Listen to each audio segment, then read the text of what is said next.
পছন্দ তো? জি হ্যাঁ, সবার সাথে আপডেটেড থাকতে এক্ষুনি সাবস্ক্রাইব করে দিন আর ঘন্টা বাজিয়ে দিন। আসসালামু আলাইকুম, কালো জাদুর বেকারি ইউটিউব চ্যানেলে আপনাদের সবাইকে স্বাগতম জানাচ্ছি। আমি এসআর সাব্বির। আশা করি সবাই ভালো আছেন এবং সত্যের পথে আছেন। আমরা অনেক ঘটনা শুনে থাকি প্রতিনিয়ত।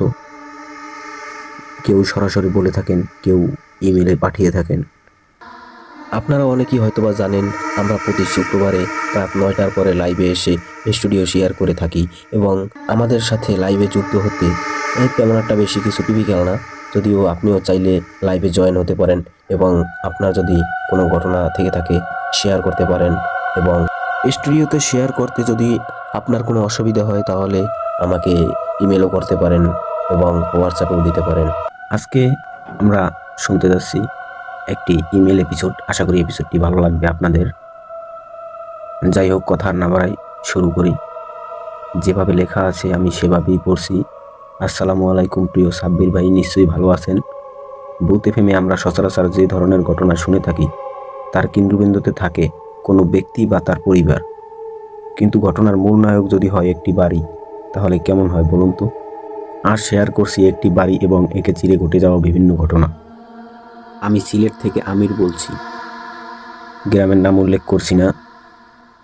জন্মের পর থেকে আমি সিলেট শহরে একটি পাড়াতেই আছি। জীবনে পার হয়েছে 18 বসন্ত। 18 বছরের এই ছোট্ট জীবনে অনেক কিছু পরিবর্তন হতে দেখলেও আমার পাড়ার এক প্রান্তে থাকা একটা দোতলা বাড়ির কোনো পরিবর্তন হতে দেখলাম না। ছোটবেলা থেকেই এই বাড়ির প্রত্যেকটি জানালা খোলা দেখিয়ে আসছি। এই সুন্দর সিমসাম, অথচ বাড়িতে কেউ থাকে না। কিন্তু কেন থাকে না এটা ভেবে ছোটবেলায় বেশ অবাক হতাম। বাড়িটিকে আজকের ঘটনায় প্রোটাগনিস্ট বা অ্যান্টাগনিস্ট বলতে পারেন। আজকের ঘটনা কোনো নির্দিষ্ট ব্যক্তির কাছ থেকে শোনা নয়, আমার পাড়ার বেশ কয়েকজন সিনিয়র সিটিজেনের মুখ থেকে শুনেছি এই বাড়ি সম্পর্কে। এভাবে বাড়িটিকে ঘিরে ঘটে যাওয়া বেশ কিছু ঘটনা জোগাড় করে তা সংকলিত করে পাঠালাম। নিজের মতন করেই লিখলাম, কোনো ভুল ত্রুটি হলে ক্ষমাপ্রার্থী। ঘটনা পুরোটাই ঘটেছিল আমার জন্মের আগে। 1999 সাল। আমাদের পাড়ার এক মধ্যবয়স্ক দম্পতি পাড়ার এক কোণায় থাকা পরিত্যক্ত জমি কিনেন এবং সেখানে বাড়ি করে বসবাস শুরু করেন। তাদের ছিল একটি মেয়ে। নতুন বাড়িতে ওঠার 4-5 মাসের মধ্যেই তারা তাদের মেয়ের বিয়ের আয়োজন শুরু করেন।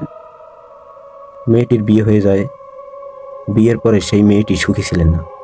শ্বশুর শাশুড়ি অনেক ভালো মনের মানুষ হলেও স্বামী ছিলেন ভীষণ লোভী। বারবার টাকার জন্য মেয়েটিকে বাপের বাড়িতে পাঠাত। পর্যাপ্ত টাকা পয়সা না নিয়ে আসলে মেয়েটিকে শারীরিক ও মানসিকভাবে নির্যাতন করত।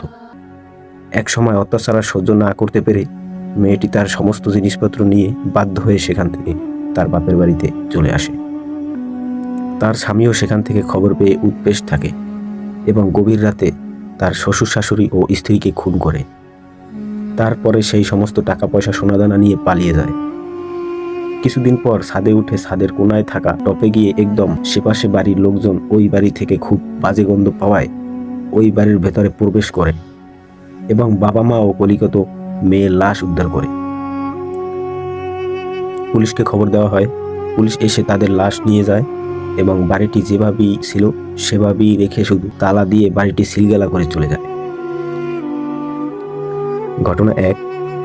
প্রায় 6 মাস পর ওই বাড়িটি ঠিক পাশের বাড়ির টিন সেট বাড়ি বিক্রি করে দেওয়া হয়। এবারে এক দম্পতি কিনেন এবং ওই টিন সেট বাসা ভেঙে 3 তলা বাড়ি নির্মাণ করেন। তখন তারা ওই পাড়াতেই ভাড়া থাকতেন। অনেক শ্রমিক লাগিয়ে বেশ তাড়াতাড়ি বাড়িটি বানানো হয়ে যায়। বাড়ি পুরো রেডি, শুধু রং বাকি। বাড়ির রং করতে মাত্র 2 জন মিস্ত্রি আসায় রং করতে তুলনামূলক বেশি দিন লাগছিল।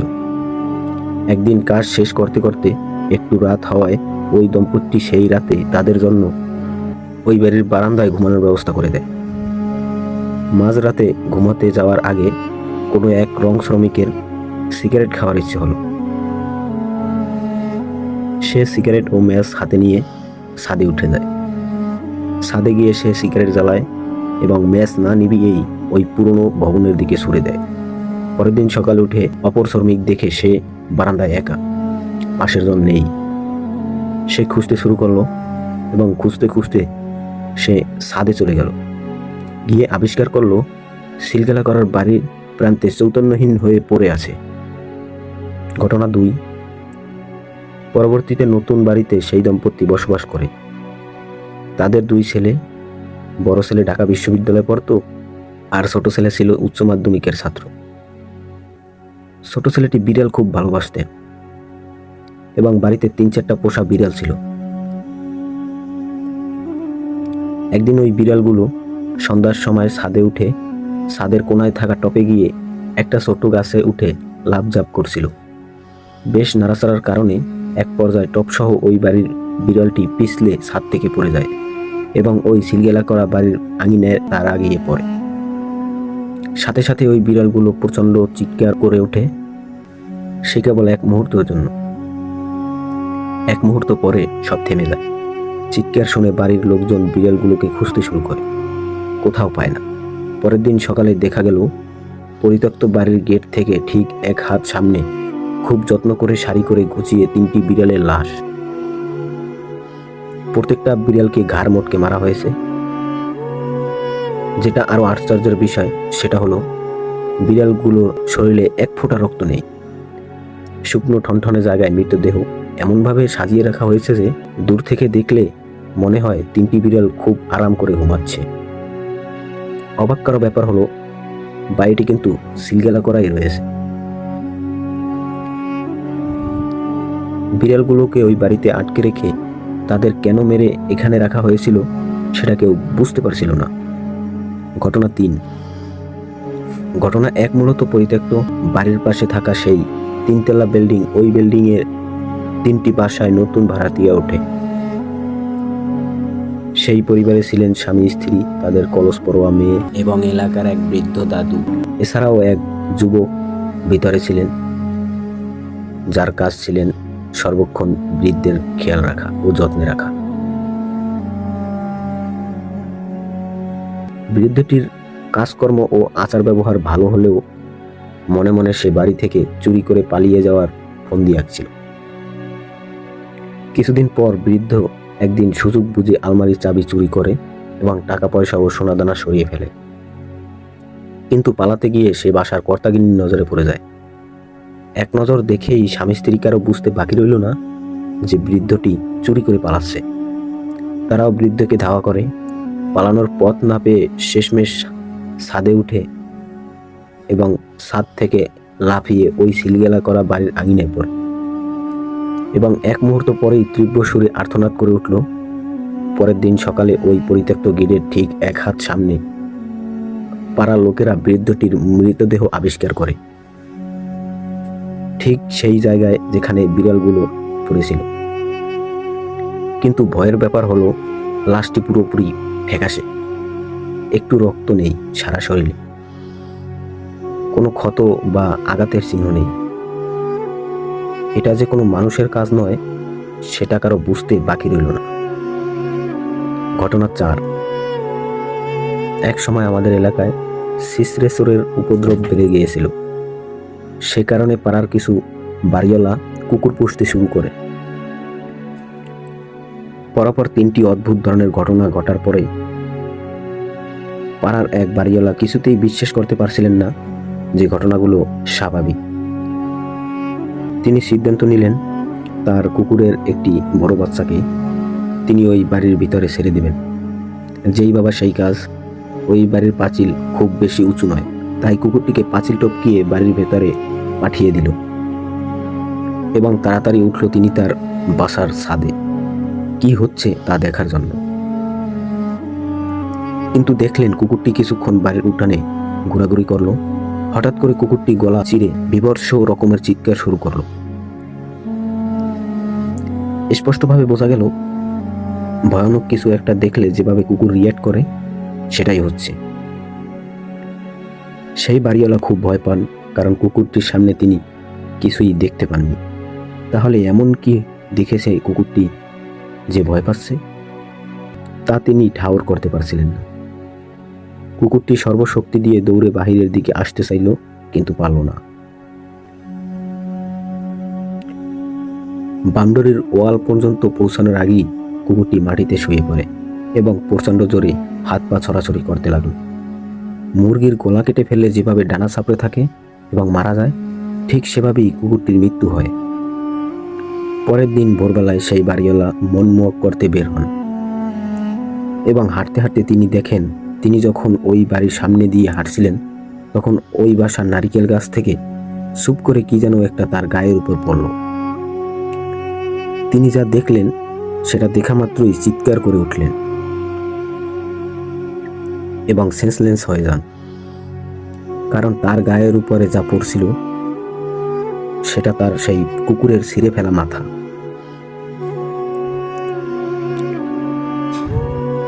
ঘটনা 5। আমাদের পাড়ায় প্রায় অর্ধেক মণিপুরি আর বাকি অর্ধেক বাঙালি। জাতিগত সত্তা আলাদা হলেও আমাদের সবার ভেতরে সম্পর্ক অনেক ভালো। পাড়ার মণিপুরি ও বাঙালি ছেলেমেয়েরা মাঠে গোল হয়ে বসে আড্ডা দিচ্ছিল। তখন কে সাহসী আর কে ভীতু সেটা নিয়ে তর্ক বিতর্ক শুরু হয়। এক পর্যায়ে সাগর নামের এক বাঙালি কিশোর দাবি করল সে নাকি সব থেকে সাহসী। তখন সবাই তাকে প্রমাণ দিতে বলল। সাগর বলল সে নাকি ভূতের বাড়ির ভিতরে ঢুকবে, তার সাহসের প্রমাণ দিবে, এবং সে এটাও বলেছিল সে ওই বাড়ির ভেতরে ঢুকবে আবার বের হয়ে আসবে। সকলে তার এমন কথা শুনে আঁতকে উঠল। সবাই মিলে তাকে বারবার এই কাজ করতে নিষেধ করলো। সবাই বলল যে অন্যভাবেও নিজের সাহসের প্রমাণ দেওয়া যায়, কিন্তু সে জিদ করে রইল, সে বাড়ির ভিতরে যাবেই। সবাই মিলে স্বীকার করে নিল যে সে সব থেকে সাহসী, কিন্তু সাগর মানছিল না। সে বুঝতে পারল যে সে যেন ওই বাড়িতে না যায়, তাই এই কথা বলে তাকে সবাই সান্ত্বনা দিচ্ছে। হঠাৎ সে উঠে দাঁড়ালো এবং কেউ কিছু বুঝে ওঠার আগেই সে ওই বাড়ির দিকে চিতাবাঘের মতো দৌড় দেয়। এক মুহূর্ত লাগলো, সবার বোঝা বাকি রইল না যে সে কি করতে চলেছে। সবাই চিৎকার করে তার পিছু ছুটতে লাগলো।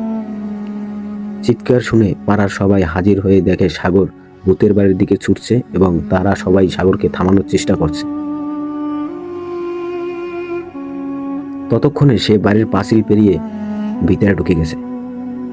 কিছুক্ষণ সেই বাড়ির সামনে পাড়ার সবাই চিৎকার চেঁচামেচি করে কোলাহল তৈরি করল। হঠাৎ বাড়ির দিকে তাকাতেই সবাই দেখে সাগর আর্তনাদ হয়ে আশ্রে পাশ্রে ওই বাড়ির দেয়াল টপকিয়ে রাস্তায় আসার চেষ্টা করছে।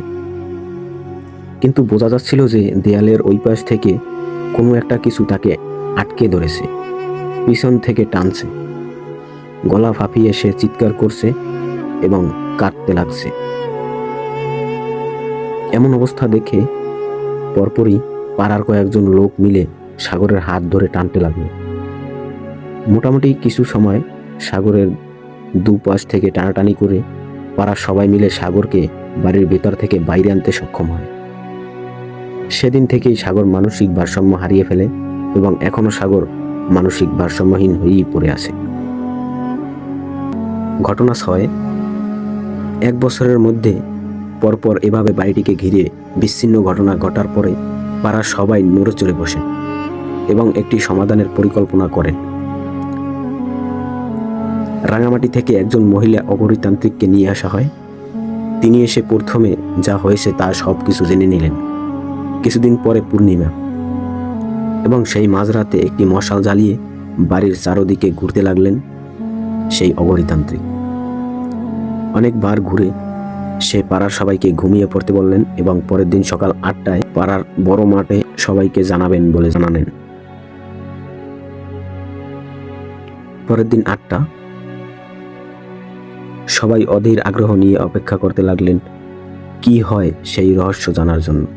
তান্ত্রিক এলেন এবং বললেন, তোমাদের পাড়ায় ওই বাড়িটি থেকে এই সমস্যা দূর করা সম্ভব নয়, কারণ ওই বাড়ির অর্ধেক শতাধিক জিন একসাথে মিলেমিশে বসবাস করে। এরা কখনো কারো ক্ষতি করবে না, কিন্তু যদি কোনো মানুষ বা প্রাণী ওদের শান্তি নষ্ট করে তাহলে ওরা সেই মানুষের ক্ষতি করবে, এমনকি মেরেও ফেলতে পারে। যেমন একদিন রাতে তোমাদের কারো বাড়ির বৃদ্ধ মারা গেছে, সে ছাদ থেকে লাফ দিয়ে বাড়িতে ঢোকার পর দৌড়াতে দৌড়াতে সেখান থেকে একটা বাচ্চা জিনকে পা দিয়ে পিষে মেরে ফেলে। সাথে সাথে সেখানকার জিনেরা মিলে তাকে জমের দুয়ারে পাঠিয়ে দেয়। তেমনি বিড়ালগুলো সেখানে ঢুকে জিনকে আশ্রয় দিয়েছিল বা কারো স্পর্শ লেগেছিল, এ কারণে বিড়ালগুলোর সাথেও এই দুর্ঘটনা হয়। এতে সাধারণ জিনকে কাবু করাই অনেক ঝুঁকিপূর্ণ ব্যাপার, আর এখানে তো 50টিরও বেশি শক্তিশালী জিন বসবাস করে, তাও আবার একসাথে। যদি আমি এদের কোনো ব্যাপারে কোনো হস্তক্ষেপ করি তাহলে কয়েক পলকেই আমাকে সহ পাড়ার সকলকে মেরে ফেলার ক্ষমতা রাখে ওরা। আমার মনে হয় সব থেকে ভালো হয় তোমরা কখনো ওদের বিরক্ত করো না। কেউ কোনোদিন ওই বাড়ির সীমানায় ঢুকবে না বা ওই বাড়িতে কোনো কিছু ফেলবে না। যেভাবে বাড়িটি আসে সেভাবেই থাকুক, তাহলেই সবার মঙ্গল। এই বলি অপরিতান্ত্রিক চলে যান।